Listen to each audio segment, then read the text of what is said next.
Hey everyone, it's Maggie and I coming at you, and I want to talk about cutting the cord. And for those of us who have given birth, it is something that happens after a child is delivered. They have to cut the cord to remove from, detach from the placenta, etc. So I just want to say that I want to give an analogy with the hopes to help people that are going through parental estrangement.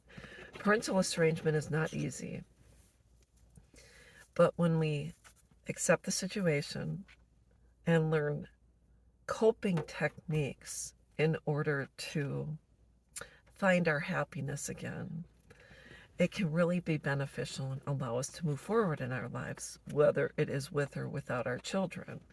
And when we go through an estrangement, obviously it's very difficult, and there's an invisible cord that is still attached to our children.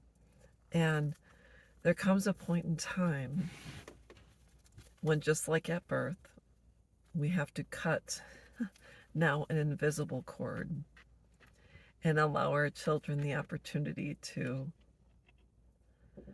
go out into this world, make something of themselves, create a life, have their own families, etc. And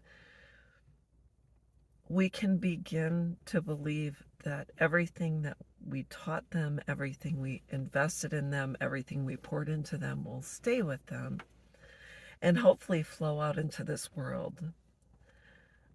I, for one, initially, when I went through the estrangement, I did not deal with it properly. I struggled, I fought, I kicked, I pled, I cried. I really did not have the proper tools, coping mechanisms, etc., to deal with the estrangement. And when we look at how in our lives people are passed naturally, whether it's from natural causes, accidents, etc., we have to prepare for the funeral, we have to grieve, and we have to learn how to live without them. And when it comes to estrangement, that's not something we ever thought we would face, go through, etc. I never thought I would go through it. Everyone that's going through it thought they would never go through it.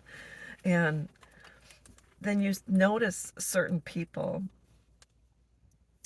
have gotten through it, are living despite and finding joy regardless of the estrangement.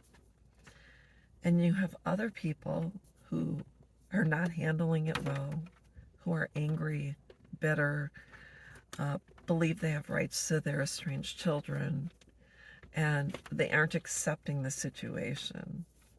And just like when someone passes naturally, some people accept the situation and learn to grieve and cope and move on, and other people tend to sit in the loss and tend to forego dealing with the loss and the grief associated with that loss, and really don't move on. I know someone who had a loved one that passed away 3 years ago and has literally made a shrine in the house to that individual, and had not changed one thing, had not, whether it's, eventually you box up clothes of someone you love that has passed, and you create a new space for yourself where you are not suffering every single day.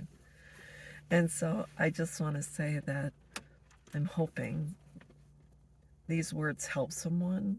I know it's not easy, but I'm telling you one thing: I would rather find the ability to laugh rather than to cry every single day.